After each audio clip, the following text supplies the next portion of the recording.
Hello, my friend. Today I will tell you another long-forgotten legend.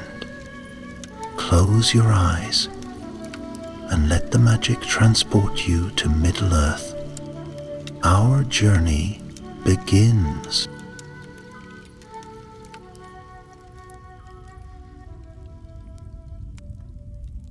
Pale moon hung over the ruins of Fornost, its silver light washing the broken stones in quiet sorrow.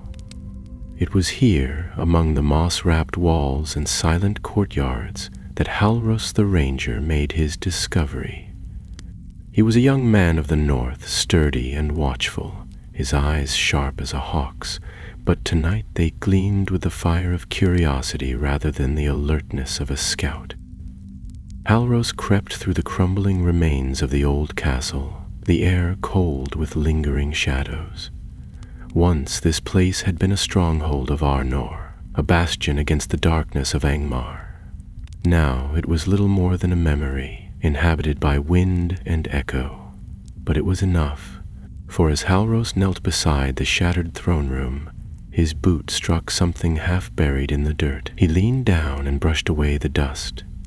A small scroll, wrapped in faded green cloth, etched with runes that glimmered faintly in the moonlight. The scroll was old, ancient perhaps. Halros's heart thumped as he broke the seal and unrolled the brittle parchment. His keen eyes read the carefully penned words. When the Witch King fell, it was not only Elf or Numenor who struck the last blow. The rest was harder to decipher, but this phrase burned bright in Halros's mind, a single sentence enough to set his blood afire. Somewhere in the night, a creature scuttled, an owl, afraid of an unexpected disturbance. Halros froze for a moment, listening to the soft moonlit sounds of Fornost.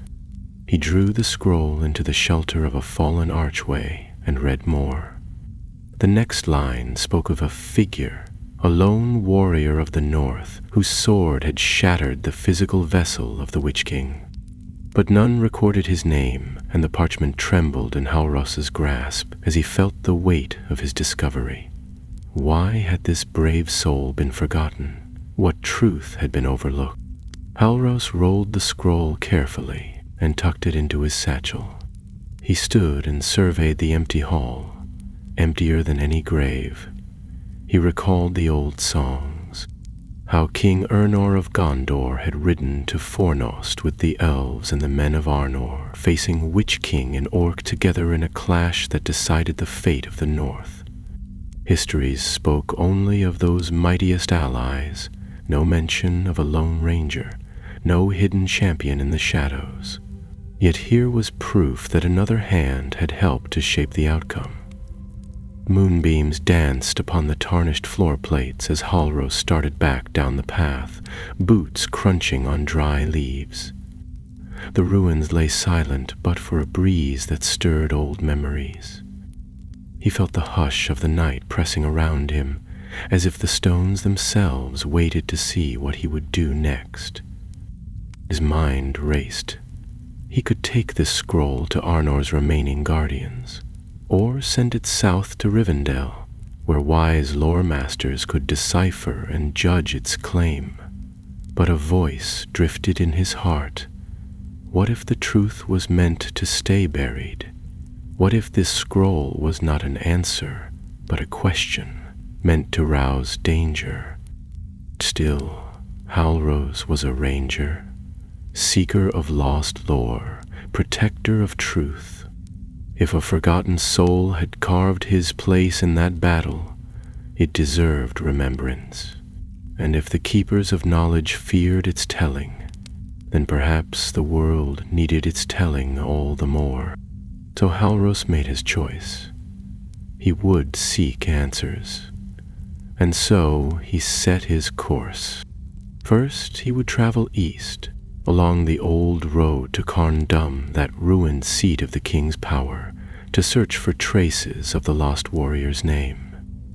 Then he would head north into hidden lanes to Rivendell, where Elrond's scholars might shed light on the runes, and finally, he would follow his own ranger's path into wilderness unknown. Turning away from the silent stones of Fornost, Halros stepped into the night, cloak billowing behind him. He paused a moment on the crest of a low rise and looked back over the ruins. The hush remained, but the moon seemed to glow a shade more brightly, as though it acknowledged his purpose. He whispered to the wind, "May the north guide my steps, and may the truth find a voice." With that promise, Halros slipped into shadow, his first step on a journey that would test his courage, uncover betrayal, and reveal who or what had truly felled the Witch King of Angmar. The road to Carn Dum was not a road at all, not anymore. Once it had been a grim and silent march of iron-shod boots and wailing banners, a blackened path carved by the armies of Angmar as they spread fear and fire across the north. Now it was little more than a memory, choked with thorns, scattered with stone, and haunted by the winds that whispered secrets through the hills. Yet Halros pressed on, cloak drawn tight against the cold, boots steady upon the frost-hardened earth. The scroll he had found at Fornost lay wrapped in oilskin within his pack, a silent burden that seemed to grow heavier with every step. He had left the ruins 3 days ago, traveling swiftly and alone, avoiding the main paths and keeping to the wild trails that only rangers knew. Though the war against Angmar had ended long ago, strange creatures still wandered these lands, creatures that avoided sunlight and stirred at whispers of their old master's name. Halros had not yet drawn his sword, but more than once he had felt unseen eyes watching him from the brush. By the 4th night, he reached the edge of a great broken valley. Black stones jutted from the soil like bones, and in the distance loomed the shattered peaks where the fortress of Carn Dum had once crowned the world like a jagged crown. There was no warmth here, no birdsong, only the sound of the wind as it dragged its claws across the mountain. Halros made camp beneath a twisted yew tree and lit a small fire, careful to shield its light with a ring of stones. As he sat, he pulled the scroll from his pack and unrolled it again, tracing the runes with his fingers. Most of the writing was faded beyond recognition, but a single passage still gleamed faintly in the firelight. Dawn came from the north wind and wore no crest, no crown. His sword bore no name, but it burned with light, and in the moment of doom he struck a blow none could see, yet all felt. The Witch King's shadow screamed, and he fled. Halros frowned. He had read the account of the Battle of Fornost many times in the archives of Anuminus and Rivendell. Elves and men had fought side by side. It was known that the Witch King had been driven back by the combined might of Glorfindel and Ernor. But this passage suggested something more. Something hidden between the lines, a warrior unrecorded, a stroke unacknowledged. Why? The fire crackled low as Halros leaned back against the tree. He should have felt satisfaction at coming so far, but unease settled upon him like the falling mist. The deeper he walked into the forgotten lands, the more it felt as if the past was watching him, and not with kind eyes. At dawn he set out again, climbing the ridges toward the ruins of Carn Dum. The path narrowed, forcing him between jagged rocks and through gullies where ice clung even in summer. The fortress itself was long abandoned, its towers toppled and halls filled with rubble, but Halros knew that secrets often survived long after the walls that held them had crumbled. Somewhere beneath the stone and snow, he believed, lay an answer. He reached the upper keep by midday and stood among the wreckage. The sky was a sheet of gray, and cold winds swept the stones with a howl of lost voices. Halros descended carefully into the broken vaults below, using an old rope and iron spike to ease himself into the darkness. The air was thick and still, heavy with the dust of centuries. His torch sputtered as he moved through the remains of old storerooms and empty armories, the walls blackened by fire. But then, deep beneath the outer tower, he found something unexpected. A chamber hidden behind a collapsed archway. Its door, made of blackened iron, lay shattered on the ground. Inside, the chamber was dry, its walls lined with shelves of rotting scrolls and broken stone tablets. At the center stood a pedestal carved with the eye of Angmar, cracked clean through. Beneath it, a small iron coffer had been torn open, its contents scattered across the floor. Kneeling, Halros sifted through the debris, and there, among the fragments, he found it. A shard of a sword, old but not orc-make. It was Dune steel, unmistakably so, though blackened by fire. Along its flat ran faint etchings, letters in the old tongue of Arnor. He held it up to the torchlight and read them aloud. To the North Star I give my oath, to the darkness my blade. He felt a chill run down his spine. This was no mere relic. Whoever had wielded this blade had taken a vow beyond glory. This was the weapon of one who fought not for fame, but for duty. A warrior of the North who had passed into shadow, unremembered. Halros wrapped the shard in cloth and placed it carefully in his pack beside the scroll. He left the chamber with haste, for the air felt heavier now, and a sense of being watched pressed upon his neck. By the time he reached the surface again, the wind had risen to a howl, and clouds gathered thickly overhead. As he made his way back down the slope, he noticed movement among the rocks. Shadows that did not match the shape of stone or tree. He froze. Then, as if summoned by his thoughts, a figure stepped into view ahead of him. She was clad in a gray cloak, her hood drawn low, but her stance was firm and ready. "You walk deep into forgotten lands, Ranger," the woman said, her voice clear as mountain ice, "and you carry things that stir old fires." Halros reached for his sword but did not draw it. "Who are you?" She tilted her head, and for a moment he thought she might smile. "Someone who has not forgotten what the world chose to forget. Come, the shadows are stirring again, and you are not the only one hunting the truth." Halros did not lower his hand from the hilt of his sword, though the woman before him made no threatening wind. Her gray cloak fluttered in the rising wind, and her voice, though calm, carried an edge of warning. She stood at ease, yet he sensed the readiness in her posture. This was no lost traveler. She knew these lands, and she had been waiting for him. "I ask your name," Halros said again, more firmly this time. "You did," she replied with a quiet amusement. "But names have power in the North. You, of all people, should know that, Ranger." His eyes narrowed. "Then give me something else to call you. Or shall I speak to you as the one hiding behind riddles?" A hint of a smile touched her lips, and she stepped forward into the pale light. "You may call me Meredith. I was once of the House of Baranor, long ago." She nodded to his satchel. "And I see you carry a piece of that long ago with you."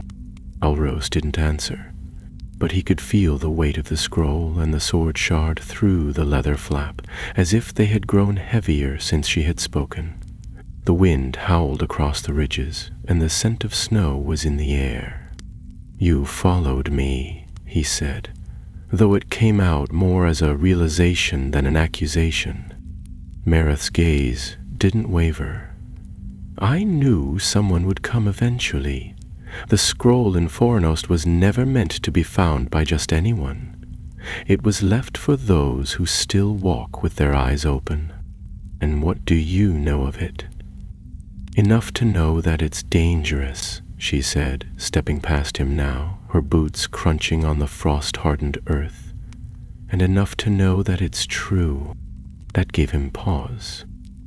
So it is true. There was another. Someone besides Ernir and Glorfindel? She turned, the wind catching her cloak like wings.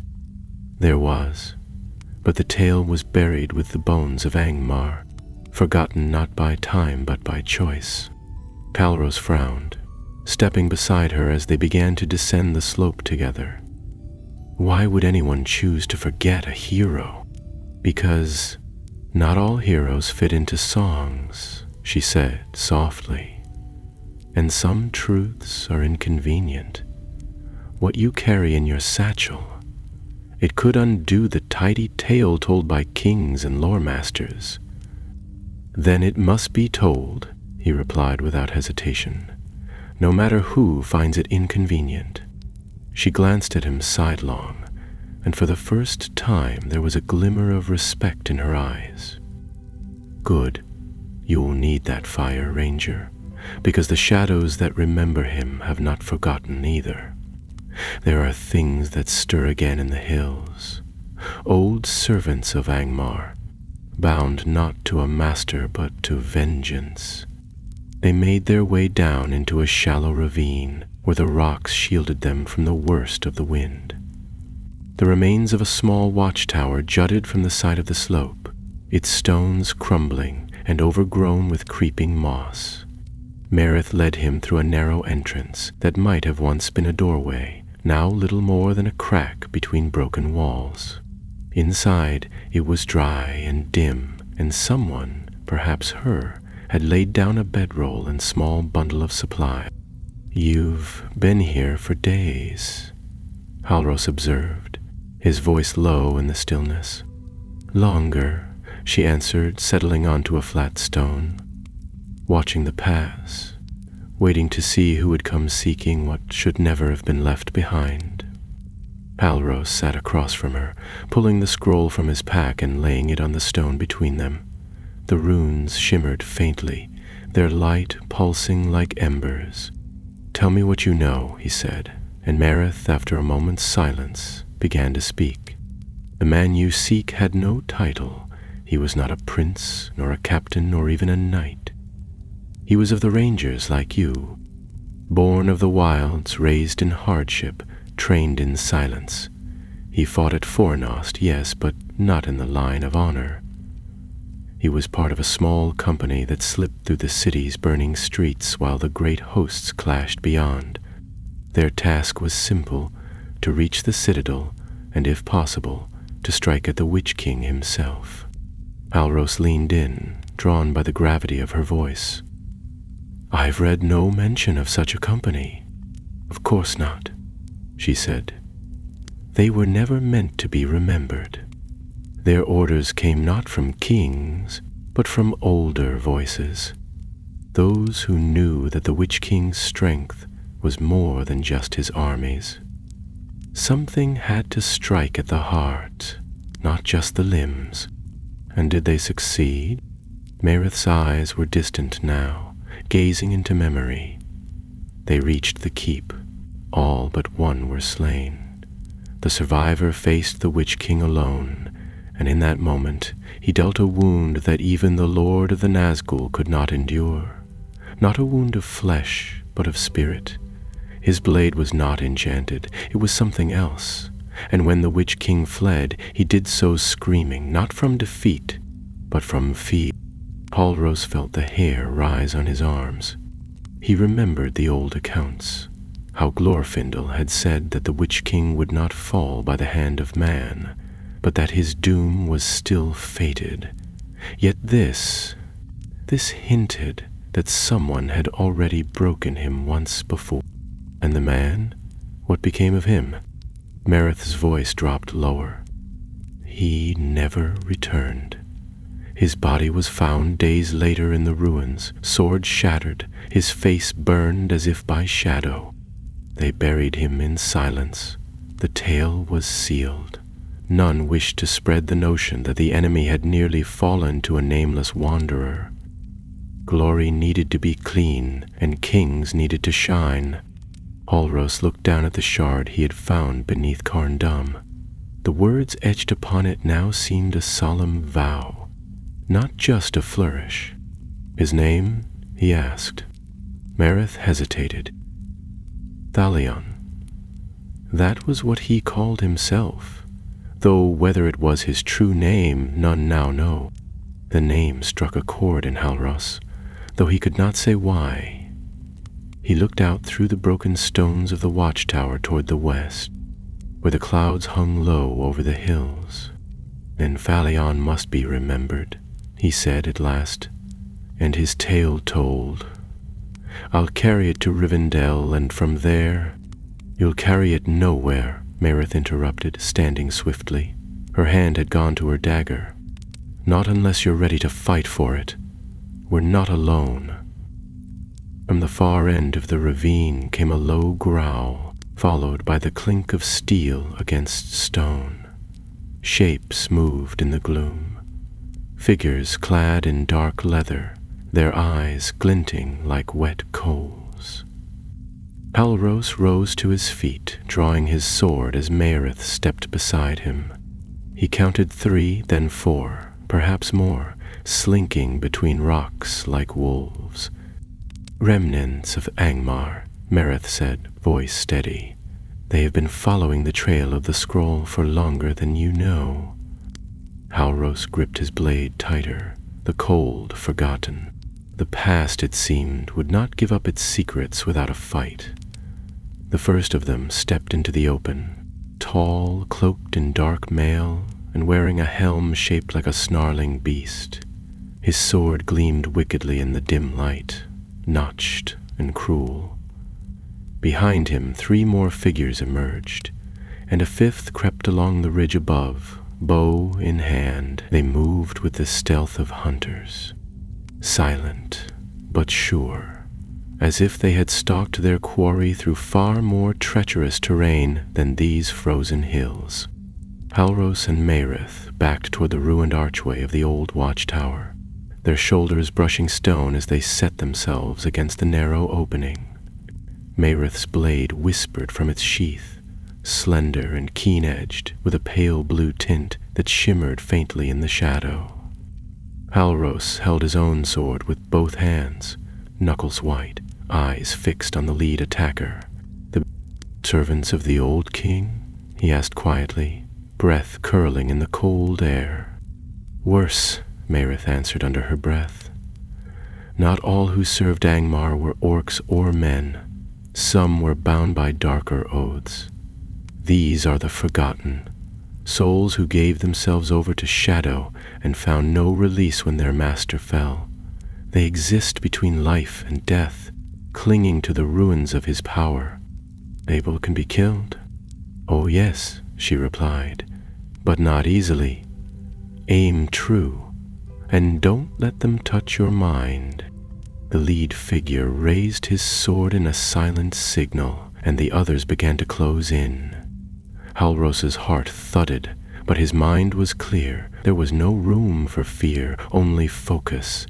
As the first enemy lunged forward, Halros stepped aside and parried, the clash of steel echoing through the ravine like a bell of warning. Sparks flew. He pivoted, brought his blade up, and drove it forward. The figure hissed, not in pain, but in fury, and reeled back, black ichor dripping from the wound. Another came at Marith, striking high, but she moved like wind through trees, fluid, precise. Her sword flashed, catching the attacker's blade and twisting it aside before driving upward in a clean arc that opened the figure's chest. It staggered, fell to its knees, and vanished into mist before it struck the ground.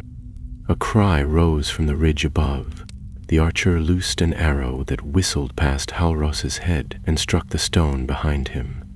He dove aside, rolled, and came up behind a pile of fallen rock. Another arrow followed, but Maerith was already in motion, hurling a small throwing blade that spun through the air and struck the archer's shoulder. It wasn't enough to kill, but the figure stumbled back out of sight. The remaining two enemies pressed their assault. One clashed blades with Halros in a storm of ringing blows, each strike heavier than the last. The other forced Maerith back toward the cliff edge, her boots skidding on loose shale. Halros ducked under a wide swing, feinted left, then drove his shoulder into his opponent's chest.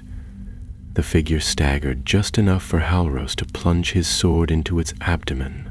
It shrieked, dropping its weapon, and dissolved into a foul-smelling vapor. Maerith's fight was more perilous. Her attacker drove her back step by step until her heels met empty air. With a cry, she spun, dropped low, and sliced through the tendons of the creature's knee. As it fell forward, she brought her sword around and beheaded it in a clean, practiced stroke. Its body crumbled into ash. Breathing hard, Halros turned to check the ridge, but the archer had vanished. The ravine was still again, save for the rasp of wind and the smell of burnt earth. Maerith wiped her blade on a strip of cloth and met his gaze. "They'll send more," she said. Halros nodded grimly. "They're after the scroll. They want to bury the truth. And they'll kill anyone who comes too close to unearthing it. They buried the dead, not because the forgotten left behind corpses, but out of habit, a ranger's ritual for honor." Halros gathered the blackened helms and blades into a pile and set them alight. The flames burned blue for a moment before settling to gold, and smoke curled into the sky in thin, oily spiral. As the fire died down, Maerith knelt beside one of the ash piles and sifted through the remains. She found a pendant, marked with the symbol of a broken crown. Her fingers tightened around it, and she did not speak for a long time. "That mark," Halros said softly, "what does it mean?" It was the sign of the king's dreadguard, personal servants of the Witch King, bound to his will by blood oath and dark enchantments. They were thought destroyed at Fornost, but clearly some survived. Halros felt the weight of the scroll in his satchel once more.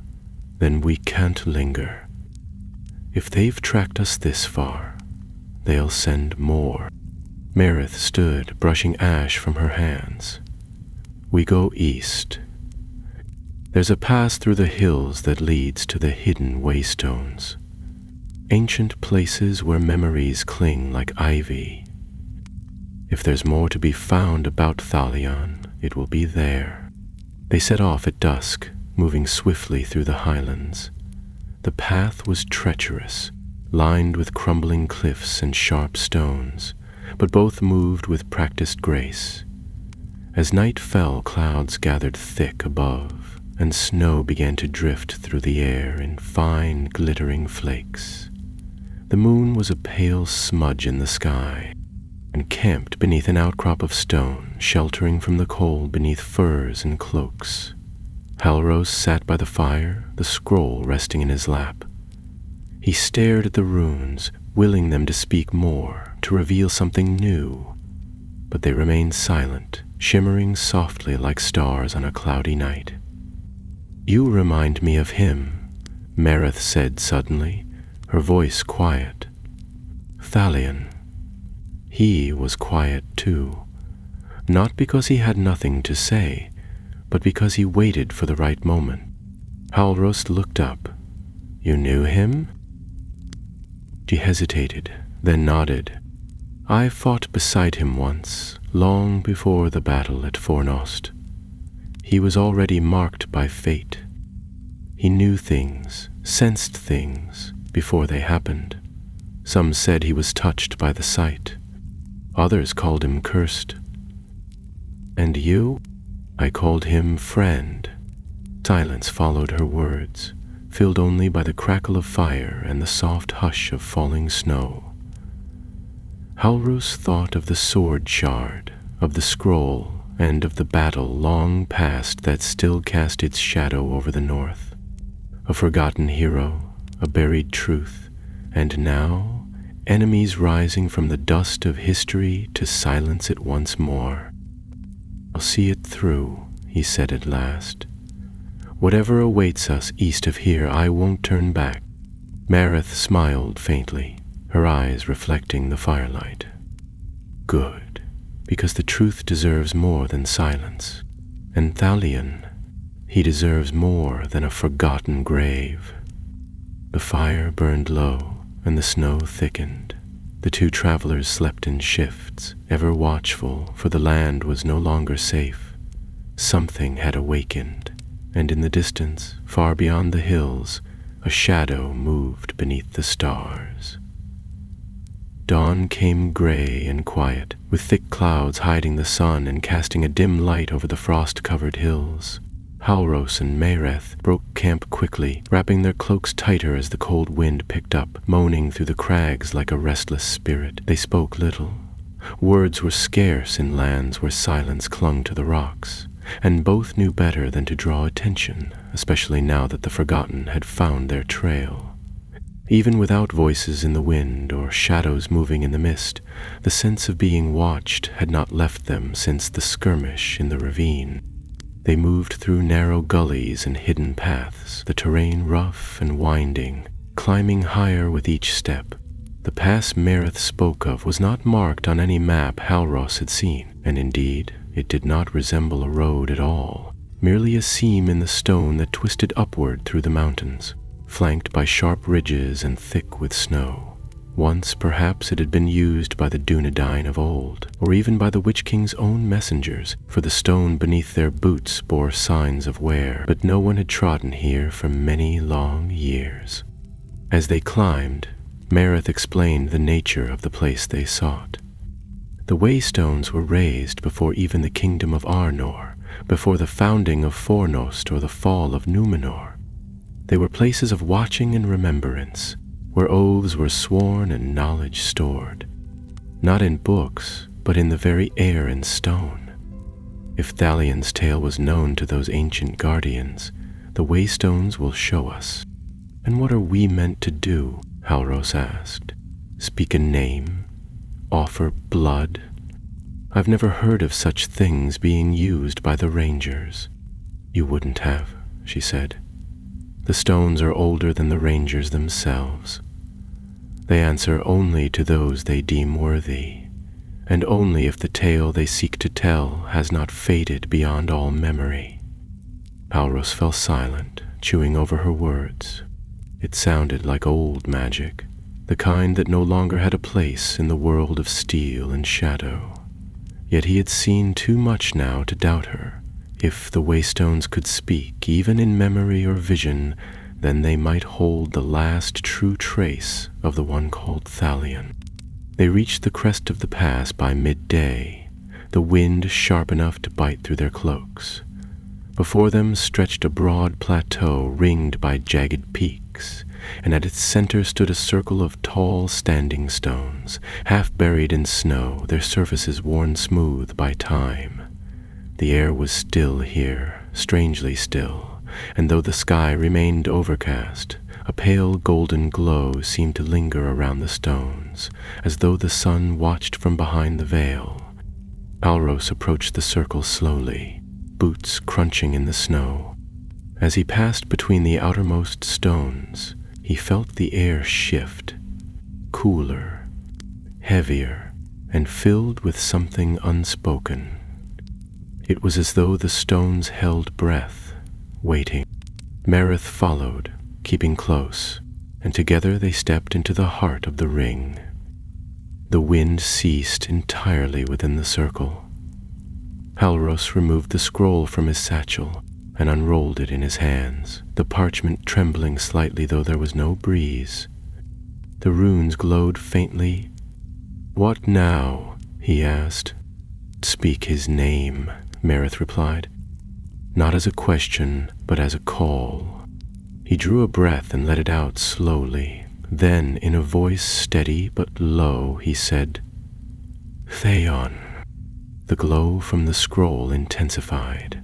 A deep hum seemed to rise from the stones, vibrating through his boots and into his chest. The air shimmered. Then, without warning, the circle filled with light. Gold and silver twining like fire and starlight, spinning upward into a column that reached toward the hidden sky. Halros stepped back, shielding his eyes. The vision began not as a picture, but as a feeling. He felt cold, colder than the wind around them, felt despair and resolve, fear and defiance. Then the images came. A burning city, Fornost in its final hour, its towers crumbling under black fire, screams in the streets, orcs swarming through broken gates, and through it all, a single figure moving with grim purpose, a sword in hand and a hood over his face. He cut a path through enemy ranks with a blade that glowed faintly, not with elven light, but something else, something older.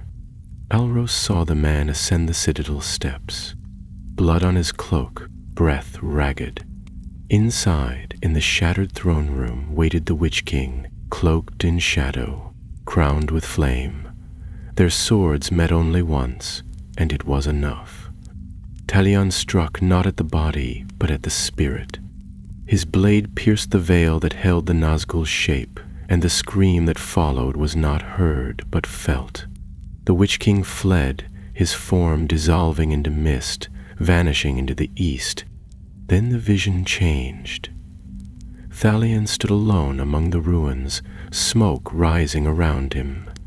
He fell to his knees, his blade broken, his eyes dark. Shadows clung to him like chains, and he spoke no words as he died. There were no songs, no honors, only silence. The light faded, and Halros found himself kneeling in the snow, breath short, the scroll forgotten beside him. Maerith stood nearby, her face pale, lips tight. "They remember," she said softly.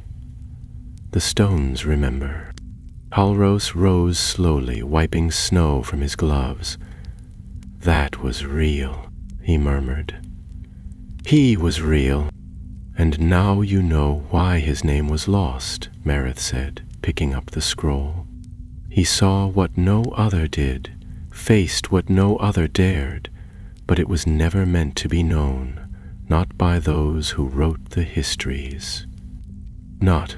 Halros asked, frustration edging his voice. "He broke the Witch King's power, forced him to flee. Why hide that?" "Because he was no king," she said, "no heir, no lord. Just a man with a sword and a will unshaken by terror, and that frightened those who claimed to lead." They stood in silence a while longer. Around them, the snow began to fall again, soft and slow, covering the footprints they had left. Halros felt a weight in his chest. Not sorrow exactly, but something heavier.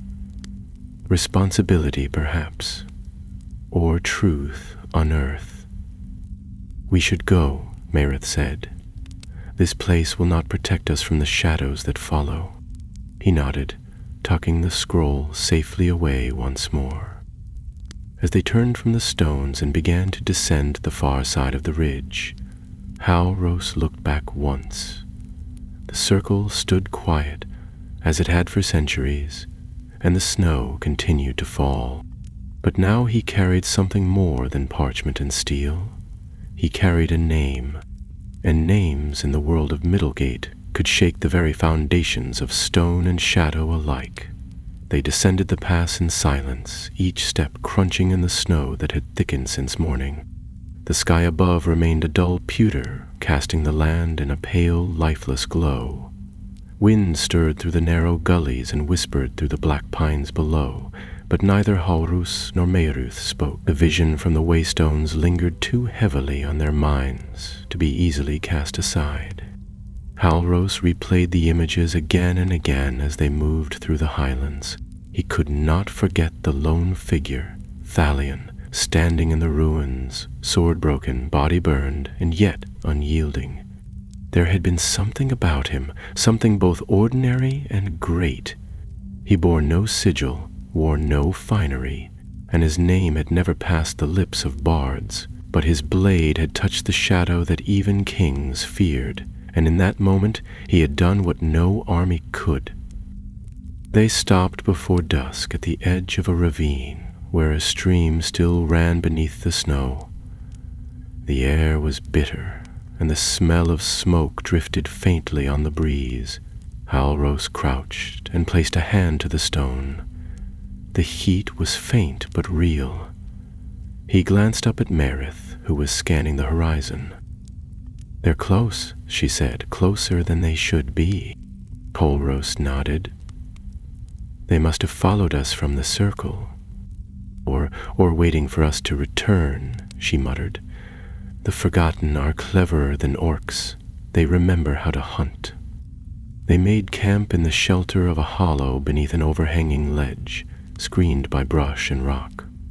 Halros gathered dry branches and kindling with care, striking flint to steel until the fire took, small and steady. He sat with his back to the rock, his sword across his knees, eyes scanning the dark beyond the flickering light. Merith joined him shortly, her hair damp from melted snow, her expression hard. "We should not remain here long. If they know we carry the scroll, and now the memory, they'll come before morning." Halros looked down at the worn leather satchel resting at his side. "What will they do if they catch us?" She didn't answer at first. Then, after a moment, she said, "They won't try to kill us right away. They'll try to unmake us." He frowned.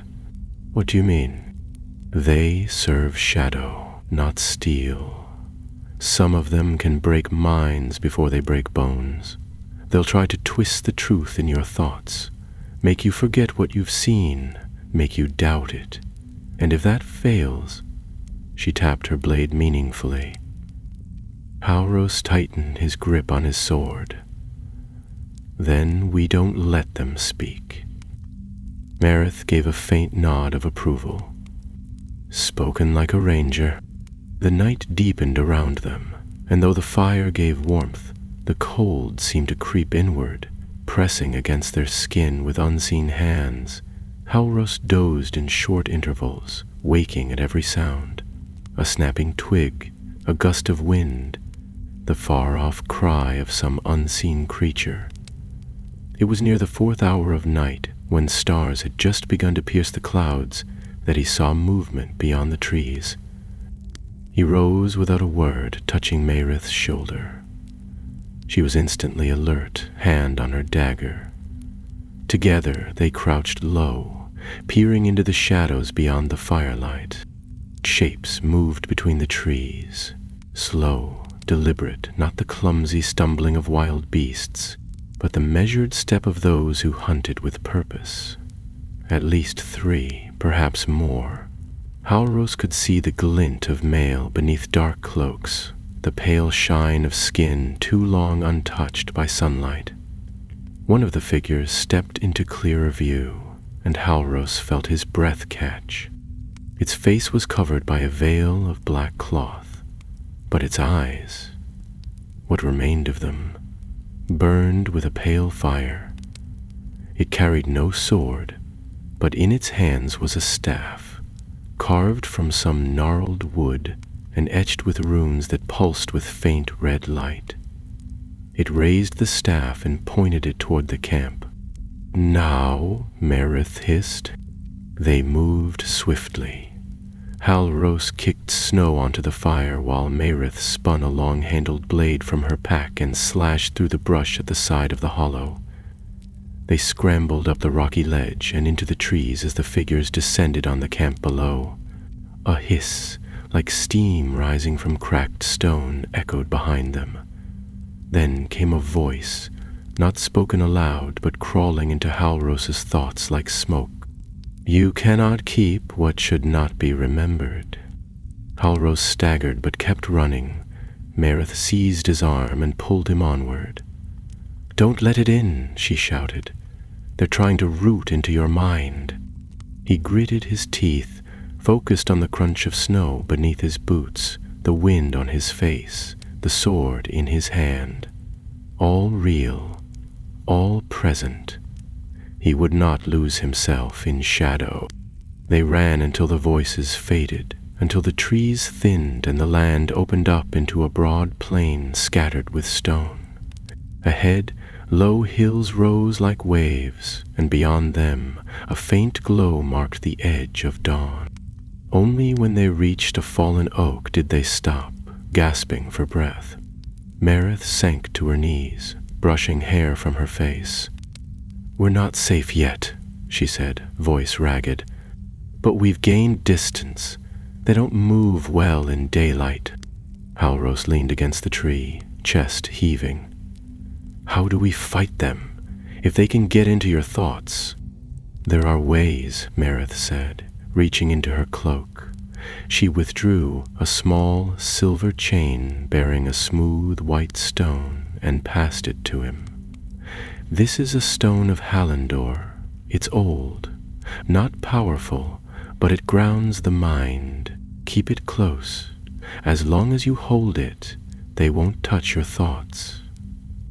Halros took the chain and placed it around his neck. The moment the stone touched his skin, a warmth spread through him. Not heat, but a steadying calm. His heartbeat slowed, his thoughts cleared. "Thank you," he said. "We'll need more than trinkets if we're to reach Rivendell," Merith replied. "But it's a start."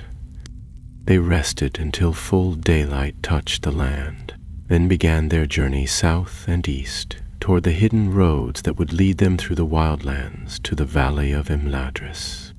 The way would be long and perilous, but Halros felt something shift within him. He no longer carried a half-suspected truth. He carried a memory made real, a name restored, and the knowledge that Shadow feared the light of remembrance. And in Middle Earth, that was no small thing. The journey to Rivendell was no simple path, even for one born to the wilds like Halros. With Merith at his side, they pressed southward through tangled forests and steep, icy ridges, following trails older than memory. The weather remained bitter and the days passed without the comfort of sun, only thin bands of silver light sifting through the snow-heavy cloud. Despite the cold, Halros welcomed the stillness. For the first time in many days, they did not feel watched. They passed through a narrow gorge marked with strange symbols carved into the stone. Merith claimed they were wards, placed there in elder days by the High Elves to keep evil from spilling south.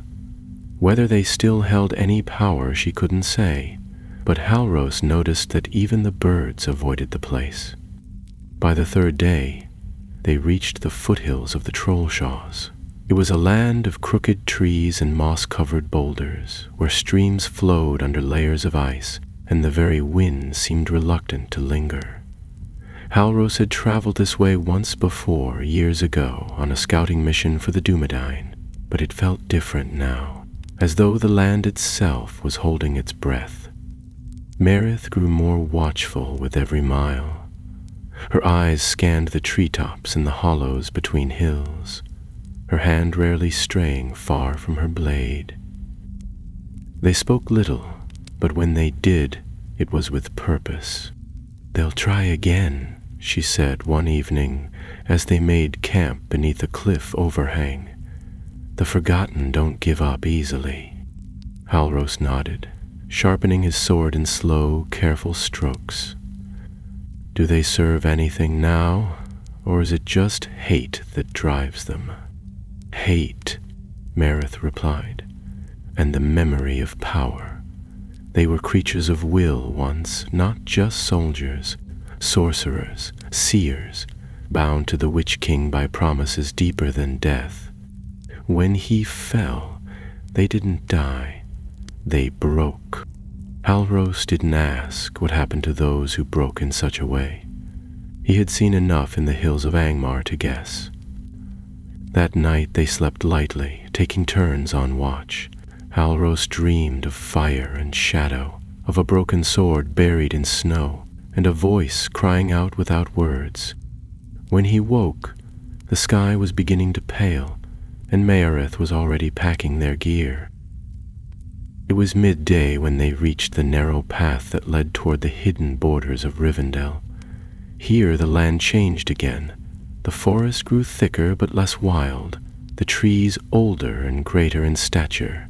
Streams ran clearer, and the wind no longer carried the smell of frost or ash. Alros felt it immediately, a lightness, as if some burden had lifted from his shoulders. Maerith paused beside a tall beech and placed her hand upon its bark. "We've entered the wards of Imladris. The shadows won't follow us here." They continued without haste, and by sunset the path led them to the edge of a high ridge. There at last they beheld the valley. Rivendell lay spread beneath them like a dream of peace, its white spires rising from among trees golden and green. Waterfalls leapt from the cliffs and sang as they fell, and the towers of Elrond's house gleamed in the fading light. No place in the north was more beautiful nor more steeped in memory. As they descended, a horn sounded from the trees, not in alarm but as a greeting. From the shadows stepped 3 tall elves, cloaked in gray and crowned with silver leaves. They bore no weapons in hand, though Halros doubted they needed them. "Do not," Adam said, his voice like quiet thunder. "We have watched your coming. Lord Elrond has summoned you." Halros bowed, and Maerith offered a respectful nod. They were led along the winding paths and stone bridges of Rivendell, past gardens that bloomed even in winter, and archways carved with ancient runes. Elven children watched them from balconies above, curious but silent. Birds flew unafraid overhead, their songs weaving through the cool evening air. They were brought at last to a tall hall where tapestries hung like veils of starlight, and the scent of pine wood drifted from a hearth in the corner. There, standing beside a long table scattered with scrolls and tomes, was Lord Elrond. He was as Halros remembered from childhood, tall and calm, his dark hair bound in silver clasps, his face ageless and wise. His eyes, though gentle, missed nothing. "You bring tidings from the north," Elrond said, his gaze settling on Halros. "Tidings older than most dare recall." Halros stepped forward and withdrew the scroll from his satchel, along with the cloth-wrapped shard of Thalion's sword. "I found this in the ruins of Fornost," he said, "and more beneath Carn Dum. There is a tale that has been forgotten or buried."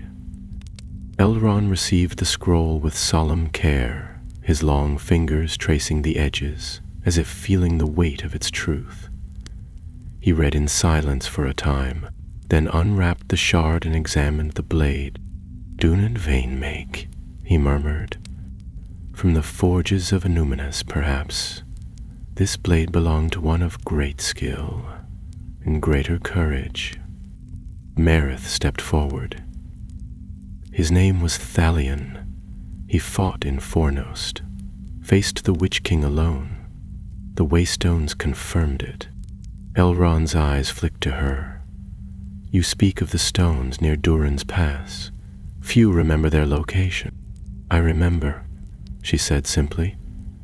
"And so do they." The elf lord nodded slowly and set the scroll upon the table. "Then the truth must be weighed. Come, there is more I must show you." He led them through the house to a chamber lined with tall shelves and narrow windows, where ancient books lay open on pedestals, and globes of glass glowed with soft light. In one corner sat a table of black wood, upon which rested a great bound volume, its cover marked with a silver star. Elrond opened the book to a page near the center. There, written in the tongue of Arnor, was a list of names, those who had fought at Fornost. Halros scanned the entries, but saw no mention of Thalion. No one recorded him, he said bitterly. Why? Arion closed the book. Because some feared the tale. Thalion's deed undermined their own. Ernir wished to claim glory for the final blow. Glorfindel's words, true as they were, left room for prophecy. But a ranger with no lineage, no title, who drove back the lord of the Nazgul, that did not fit the tale the kings wished to tell. Halros stared at the stone floor. Then history is a lie. Elrond shook his head. Not a lie. A choice, one that served peace, though it cost a man his name. Then I will give it back, Halros said. His name, his story, it will be known again. The elf lord regarded him with solemn approval. That, Dunadan, is a brave thing. But know this, in telling such a tale you will stir embers best left cold. There are those still in this world who would not see that truth told. I know, Halros replied, but I carry it all the same. Elrond turned to Maereth. And you? Will you stand by him? She met his gaze without flinching. I stood by Thalion. I will stand by the one who walks his path. So it was decided. The tale of Thalion would not remain buried in snow and shadow. The scroll would be preserved, the blade reforged, and Halros, Ranger of the North, would carry a truth brighter than any crown. A truth that would echo in the wild places of Middle-earth long after the last stone of Angmar had crumbled into dust. In the days that followed, Rivendell became a place of both refuge and quiet purpose. Elrond had granted Halros and Maereth time to rest within the house, but the tale of Thalion had stirred old winds. Elves of wisdom and memory gathered in the Hall of Fire to speak of the ranger who had stood alone against the Witch King, and though most had never heard his name, a few, ancient ones who had walked in the world before the fall of Arnor, whispered that they remembered a shadow, a silence in the records where a name should have been. It was enough to confirm what Halros already knew. Thalion had been real, and someone had taken care to erase him from the histories. Halros spent his days in the library, poring over old scrolls and faded parchments. Elrond's lore masters had brought him everything they could find from the years surrounding the fall of Fornost. He read letters written by captains of the North Kingdom, reports from scouts, fragments of songs too strange to ever have found a minstrel's harp. Piece by piece, he began to see the shape of the hidden story, always half-glimpsed, never named outright. One report spoke of a shadow blade that turned the tide inside the citadel. Another mentioned a wanderer in gray, who entered the throne room after Glorfindel had turned to meet Ernir on the battlefield. But none spoke the name. None gave Thalion what he deserved. Maereth remained close, often silent, though Halros could see that her time in Rivendell was not one of ease. She had not returned here in many years, and the elves regarded her with a kind of distant curiosity, as if she were a story they half remembered. She kept her sword sharp, her voice steady, and spent her nights walking beneath the trees as though listening for something in the wind. One evening, while Halros was seated by a long marble window overlooking the river, Maereth came to him carrying a bundle wrapped in soft linen. She placed it gently on the table and unwrapped it to reveal the broken shard of Thalion's sword. Elrond's smiths have studied it, she said, carefully turning the blackened metal in the firelight. They say it was forged with a blend of Dunedain steel and something older, a vein of ore found only in the hills of Foroshell. Cold iron, they call it, resistant to sorcery.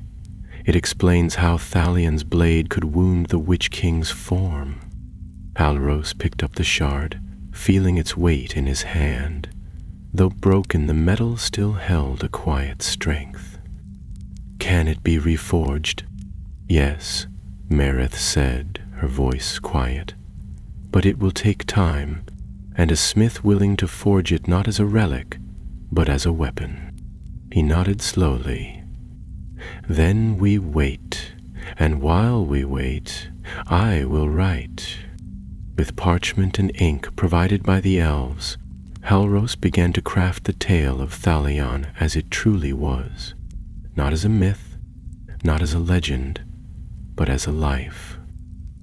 He wrote of the ranger's unknown past, his lone battle in the ruins, the blade that broke and the scream that echoed through the fall of Angmar. He wrote of the silence that followed, and the choice that had been made by those who feared the truth, and he wrote of finding the scroll, of the vision in the waystones, and of the shadows that now stirred to prevent the name from rising again. There was not a grand tale, not filled with triumph or high glory, but it rang true, and that was enough. On the 7th day, Elrond summoned them again to the great hall. There, before the flickering hearth, stood a tall elf with silver hair and a forge-scarred tunic. In his hands he held a blade not long, not ornate, but perfectly forged. Its hilt was wrapped in dark leather, and its pommel bore a single white stone, smooth and uncut. The blade itself gleamed faintly, not with firelight, but with a cool, steady glow. "A sword is reborn," the elf said. "We have named it Calmashill, Light Edge, though that was not its name before." Halros took the sword in both hands and felt a quiet power stir along the grip. It felt neither heavy nor weightless. It felt like it belonged. "Elrond says the time has come to carry this story into the world," Myrith said, watching him, "and not just in song or scroll." He looked down at the blade, then at the pages he had written, bound now in elven leather and sealed with the mark of Ladris. The truth was ready, but the world would not welcome it easily. Somewhere in the north, the forgotten still watched, waiting for a chance to strike. And there would be others, too, those who valued the memory of kings more than the courage of a nameless man. "Elrond has offered safe passage east," Marith said. "We can take the tale to the Dunedain of the south, or to Gondor, even to Rohan if needed." Halros shook his head. "No, this story began in the north, and there it must be told." They left Rivendell before dawn the next morning, riding swift horses across the frozen plains, heading west toward Anuminimus. The city had once been the heart of the northern kingdom, a place of white towers and proud kings. Now it stood half in ruin, with rangers and scattered folk dwelling among the fallen stones. It was there that Halros meant to speak Thalion's name aloud. Among his own people, where the truth had first been buried, it would rise again. The ride was long and cold, but the land felt different now, less haunted. The shadows no longer seemed to press so closely, and when the wind rose, it brought not whispers but the scent of pine and snow. Marith rode beside him without speaking, her hood drawn up, her cloak rippling in the wind, but Halros felt her presence like a steady flame. They passed through woods where wolves watched them from the brush and over rivers that still ran beneath thin sheets of ice. On the 6th night, they camped beside an old watchtower that had once marked the border of Arthedain. The stars gleamed bright above them, and for the first time in weeks, Halros slept without dreams. It was the final morning of their journey when they saw the towers of Anuminas rising above the lake. The city lay quiet, touched by winter, but smoke curled from chimneys, and the watchfires were lit. Halros felt his heart beat faster. He reached into his satchel and drew forth a scroll and the bound pages, wrapped now in soft cloth. He touched the hilt of Calmassel at his side and looked to Merith. "It's time," he said. She smiled, not with triumph, but with pride. "Then let them hear the truth." They rode down the hill toward the city, two riders bearing a name long forgotten.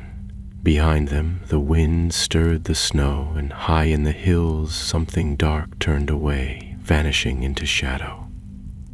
For now, the truth had found its way into the light.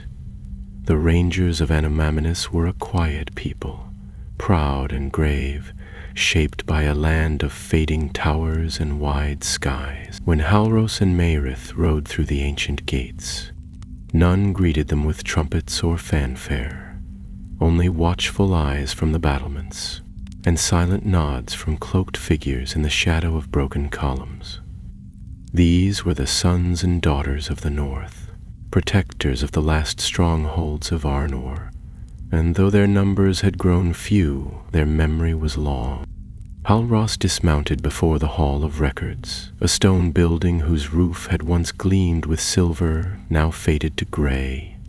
It stood beside the ruins of the king's house, beneath the branches of a great oak tree that had grown through the stones over centuries. Maeth stood beside him, her hand resting lightly on the hilt of her sword, her eyes scanning the streets. They entered the hall without speaking. Inside, the walls were lined with carved shelves bearing scrolls, books, and relics, most worn, many unread for generations. At the far end stood a long table where a few elders of the Dúnedain sat in discussion, their voices low and serious. Among them was Captain Bregil, an older man with sharp eyes and a voice like gravel. He had known Halros since boyhood and had trained him in sword, track, and tale. "Halros," Bregil said as the young ranger approached, "you've been gone longer than you claimed." "I have," Halros replied, setting the scroll and the bound pages on the table, "because I found something no one wanted to remember." The other elders turned their eyes to him, but Regil's remained steady. "Go on!" Halros spoke plainly. He told them of the scroll discovered in the ruins of Fornost, of the broken sword buried beneath Carn Dum, of the woman who had found him in the mountains, and of the vision shown by the waystones. He spoke not with the fire of a bard, but with the clear, unshaking voice of one who had seen the truth and could not look away. Merith stood at his side, offering no words, but her presence lent weight to every sentence. When Halros finished, he unwrapped the sword, Calmasil, and laid it before the elders. Virgil did not touch the blade. He studied it, then turned to the scroll, lifting it carefully and reading the faded runes in silence. The room was still as stone, the only sound the wind brushing against the walls outside. At last the old captain spoke. "Valayan," he said softly, as if tasting the name for the first time. "I've heard that name before. A whisper once, in the old camp near Lake Evendim.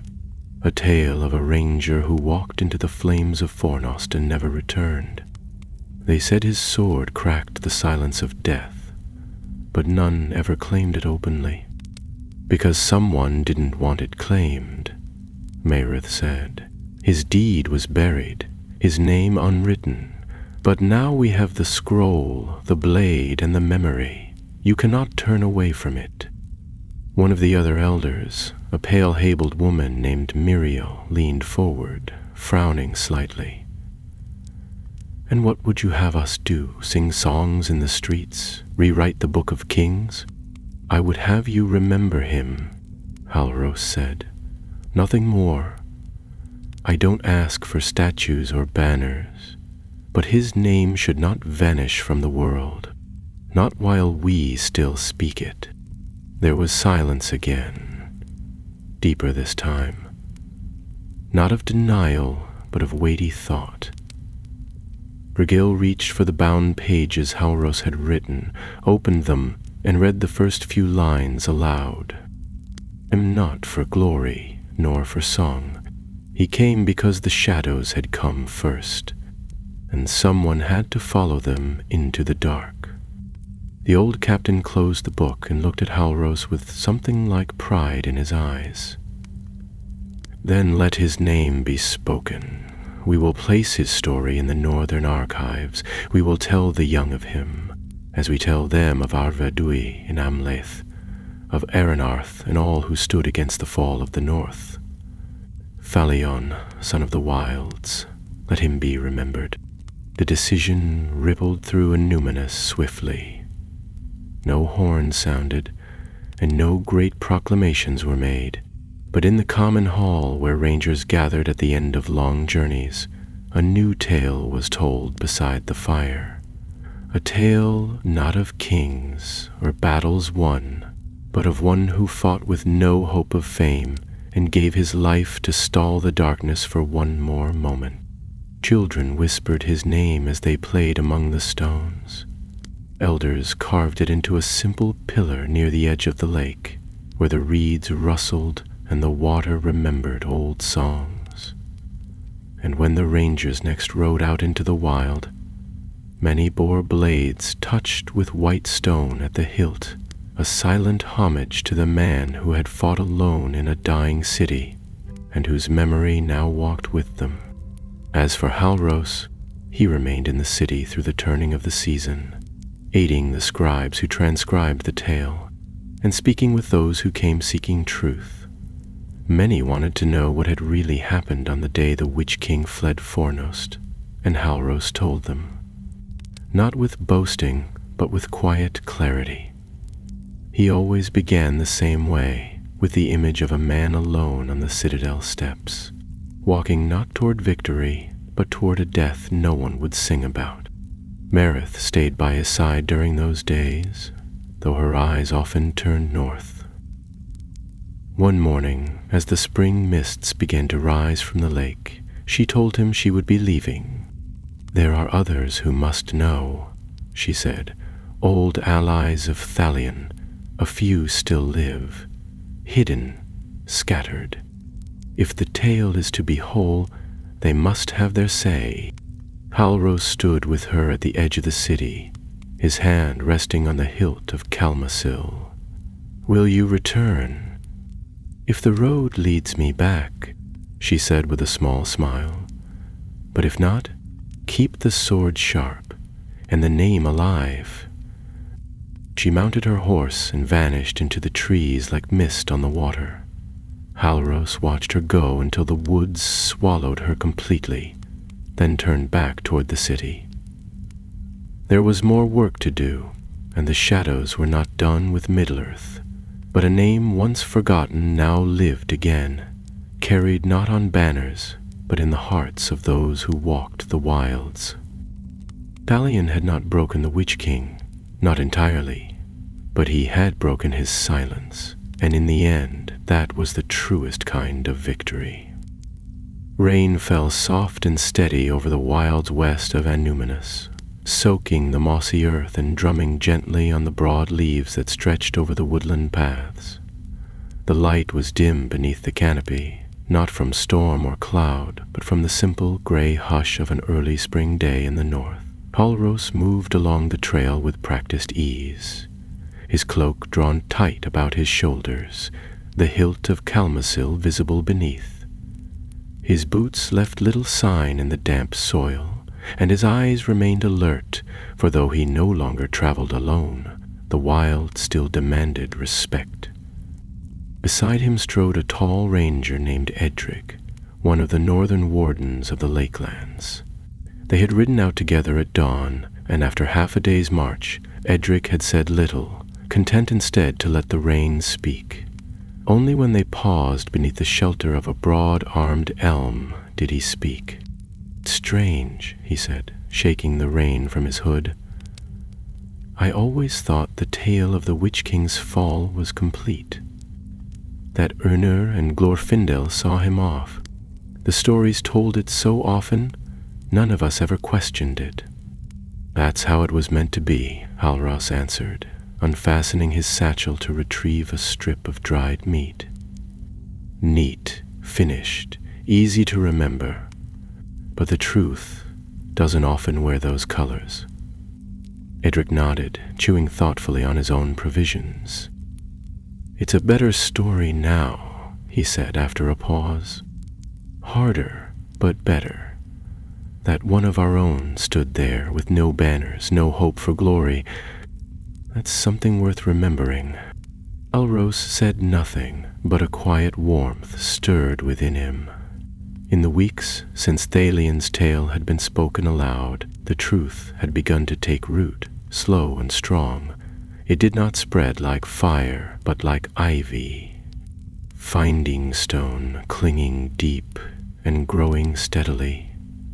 Rangers passed it from watchtower to watchtower, from forest camp to mountain pass, and even those who doubted the tale's full measure could not deny its heart. Their current journey had taken them west, toward the Weather Hills, where old ruins lay buried beneath creeping vines and forgotten towers tilted into the sky like broken spears. Halros had received word from a scout who had returned with strange news. Signs of movement near the ruins of Ostforn, where only wind and foxes should roam. Shadows had been seen in the night, and an ancient seal marked with the sigil of Angmar had been uncovered near a collapsed vault. They pressed on through the afternoon, and by nightfall reached a ridge overlooking the ruins. Ostforn had once been a minor stronghold of the North Kingdom, now a skeleton of blackened stone. Its towers had long since fallen, and its walls were more ivy than mortar, but the bones of the place still carried the shape of defense. Halros and Edric moved down the slope in silence, their boots muffled by the thick moss. The trees grew sparse here, revealing the remnants of the old gatehouse.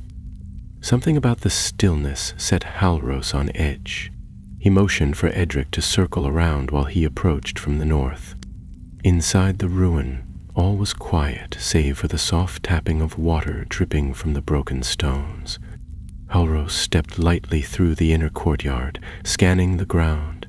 There, half buried in mud, was a deep gouge in the earth, as if something had been dragged from below. He knelt beside it, brushing aside the muck, and revealed the edge of an old iron plate, black with rust, but marked with a familiar symbol. A broken crown encircled by 9 jagged stars. Halros stood quickly, his hand moving to Calmassel's hilt. A faint sound drifted through the ruin, a shuffling step, slow and deliberate. He turned and saw a figure emerge from beneath a half-collapsed arch. Its face was hooded, but the air around it shimmered with that same wrongness he had felt before. A forgotten. Before Halros could speak, the figure raised a hand, and a low whisper filled the air. Not from lips, but from the space between them. You would speak the name, you would raise the dead. Halros drew his sword, the white stone on the hilt flaring with a cold light. Thalion stood where no one else dared. His name deserves the light. The shadow shifted, and a second figure appeared behind the first, followed by a third. They moved slowly, not as ghosts, but as things long dead that had refused to leave the world. Their robes were torn, their limbs wrapped in gray bindings, and their eyes burned with a cold flame. He stole what was not his to steal, one of them hissed. He touched the king's wrath. He was unmade, and he shall remain so. Halros raised Calmasil, the blade singing faintly as it passed through the air. You fear him still, he said, even in death. The Forgotten gave no reply, only surged forward with unnatural speed. Halros met the first with a clean stroke, the blade carving through the creature's side in a spray of black smoke. He twisted and brought the sword down again, scattering ash and shadow. From the edge of the courtyard, Edric emerged, bow in hand, and loosed an arrow that struck the second wraith clean through the chest. It staggered, but did not fall, its fingers outstretched toward Halro. Then Calmasl struck again, its light flaring brighter with each blow. The final shade shrieked as it dissolved into mist, its last breath a curse in a language no longer spoken. Silence returned, broken only by the wind sighing through the broken walls. Halros knelt again beside the iron seal and lifted it free. Beneath lay a deep pit, and within it, stone steps descending into blackness. Edric joined him, peering down with a wary eye. "We should leave this place to the elves," Edric muttered. "We can't," Halros said. "If they were hiding here, there must be something deeper, something they wanted kept buried." He descended without another word, Calmasl lighting the way. The stairs spiraled downward, the air growing colder with each step. Edric followed close behind, arrow nocked, eyes scanning the gloom. At last they reached a small chamber. The walls were covered in cracked reliefs. Images of 9 tall figures kneeling before a crowned lord whose face was shrouded in shadow. At the center stood a stone pedestal, upon which rested a simple wooden box. Halros stepped forward and opened it. Inside was a single page, sealed in wax. He broke the seal and read the words within. "Let no name stand beside the 9. Let no blade claim the king's fall. If one rises, let him be broken and the memory scattered. The oath endures." He looked at Edric, grim understanding in his eyes. They didn't just bury Thalion's name. They swore an oath to destroy it. Edric shook his head slowly.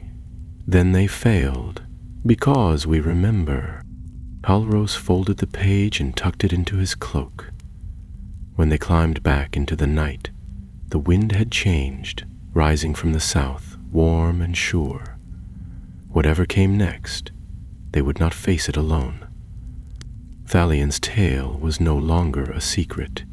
It had been spoken aloud, written, carried by men with eyes open and blades drawn. And Middle-earth had heard. The days grew longer, and with them the tale of Thalion traveled like a soft wind through the lands of the north. From the halls of Anominus to the scattered watchtowers along the coast, the name was spoken again, not as a whisper, but as a quiet flame. Halros and Edric rode many leagues, carrying the scroll and the reforged blade with care, and wherever they went, people listened, some with disbelief, others with reverence.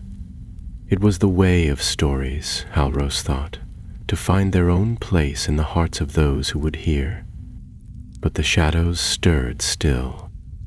The forgotten had not been defeated, merely pushed back into the corners where darkness gathers.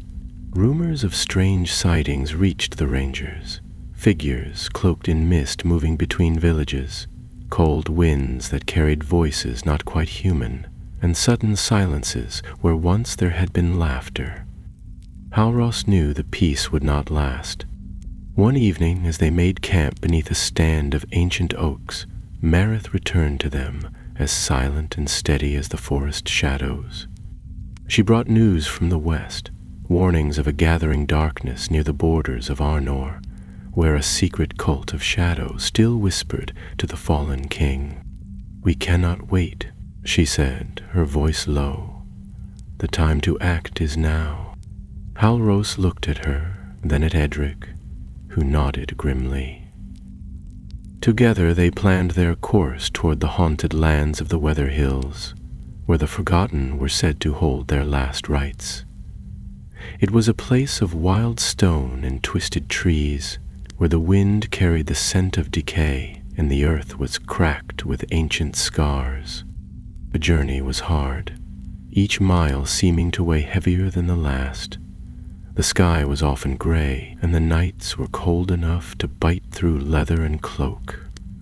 Yet as they traveled, Hallros felt the strength of the tale growing within him, not just as words, but as a living thing. It was a shield against despair, a light in the encroaching dark. When at last they reached the edge of the Weather Hills, they found the land scarred as if by fire and sorrow. Blackened stones jutted from the ground like broken bones, and the trees were gnarled and bare. Hallros dismounted, his boots sinking into the ash-like soil. The wind carried a faint chanting, a language twisted and old, filled with malice.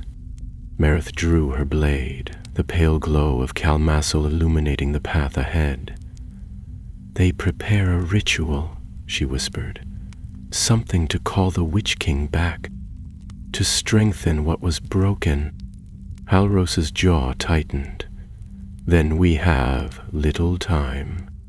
They moved carefully through the twisted forest, following the sound until they reached a clearing, ringed with stones blackened by fire. In the center stood a circle of figures, cloaked and hooded, their voices rising in a chant that seemed to twist the air itself. The symbols etched on their robes matched those found beneath Ostforn, the broken crown and 9 stars. Edric notched an arrow, his eyes sharp as he scanned for the best shot. Hallros steadied himself, the weight of Calmassil comforting in his hand. Marith stepped forward, her voice ringing out above the chant. "Stop this blasphemy. The name of Thalion will not be drowned in shadow." The cultists turned, faces hidden but eyes glowing with terrible light. The chanting faltered and then grew louder, more desperate. "You cannot stop what is destined," one voice snarled, sharp and cruel. "The Witch King will rise again, and those who remember the forgotten shall be broken." Hallros stepped fully into the clearing, blade raised. "Not while I breathe, not while the story lives." Steel clashed against dark magic as the battle erupted. Hallros moved like the wind, his blade cutting through shadow and flesh, the light of Calmassil burning brighter with each strike. Marith fought beside him, swift and sure, while Edric loosed arrows that found their marks with deadly precision. The cultists fought fiercely, fueled by ancient power and desperate hope, but the truth had become their shield. With every fallen enemy, the chant weakened, until finally the last figure fell silent, and the forest seemed to exhale. Breathing hard, Hallros looked around the clearing. The stones glowed faintly, as if the land itself acknowledged the victory. Yet he knew this was but a battle in a war that would stretch beyond his lifetime. Marith sheathed her sword and turned to him. "The tale will live, Hallros, because you carry it." He nodded, feeling the weight of the sword and the scroll at his side, not as burdens, but as legacies. "Then we must make sure it never dies." As dawn broke over the Weather Hills, light spilling gold across the scarred earth, Hallros understood that the true victory was not in battle alone, but in the courage to speak a name, to remember what others would forget, and to stand against the shadow with the strength of a story carried in the heart. The north was still wild and dangerous, the darkness still lurking, but for the first time in many years, a light shone steadily in the forgotten places, and that light was called Thalion Spring. Thalion Spring's gentle hand was weaving new life through the Northlands by the time Hallros, Marith, and Edric returned to Annúminas. The city had stirred in their absence, its streets growing busier with traders and wanderers once again daring the roads. Yet beneath the bustle, a subtle change had taken root. Whispers of Thalion's name were no longer merely the guarded murmurs of rangers. but a rising current flowing steadily through the hearts of many who called the North their home.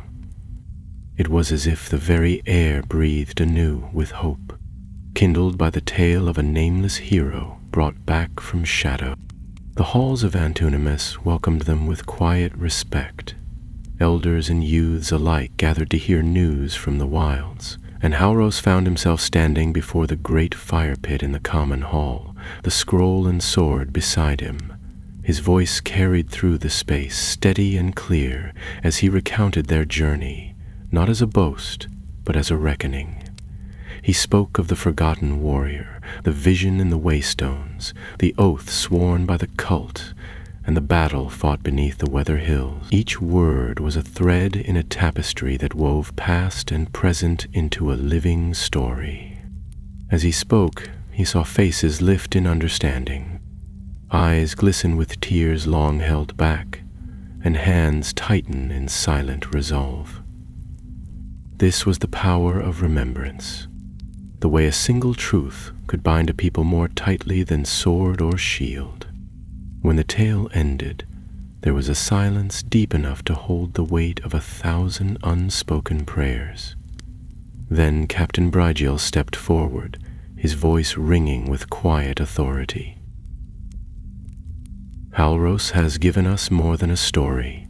He has restored a piece of our soul. Thalion's name shall be carved alongside those of our greatest, and his memory shall guide us through the darkest days yet to come. The hall erupted in murmurs of agreement, and one by one rangers rose to their feet, pledging to carry the tale wherever the winds might take them. Mayrith watched from the side, her eyes reflecting the firelight, a rare smile softening her usual sternness. In the days that followed, the reforged blade Calmasil was displayed beside the ancestral swords of the Dunedain. The scroll and Halros's writings were placed in the archives, accessible to those who sought truth rather than glory, and in the quiet moments, Halros felt a profound peace, knowing that Dalian's sacrifice would no longer be swallowed by silence. Yet the North remained a land of shadows as well as light, and Halros understood that his journey was far from over. There would always be those who feared the truth, who would seek to bury stories and rewrite histories for their own ends. But now, armed not just with steel, but with the courage of remembrance, he was ready to face whatever came. On the eve of his departure from Anemones, Halros stood once more beneath the ancient oak that had witnessed the rise and fall of kings. Mayrith joined him, her gaze steady as she handed him a small, leather-bound book, the collection of tales and songs gathered from their travels, a living chronicle of what had been lost and found. "Keep it safe," she said, her voice low but firm. "And remember, stories are as much a part of this world as stone and river. They are the light we carry into darkness." Halros nodded, feeling the weight of the book in his hands. He turned to the horizon, where the sun dipped low, painting the sky in shades of gold and crimson. The road ahead was long, winding through forests, mountains, and shadowed valleys, but he would not walk it alone. He carried with him not only the memory of one lost hero, but the strength of all those who refused to forget.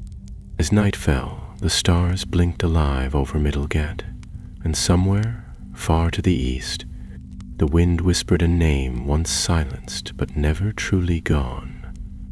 Thalion. And with that name, a new chapter began, not just for a ranger of the North, but for all who would dare to stand against the dark.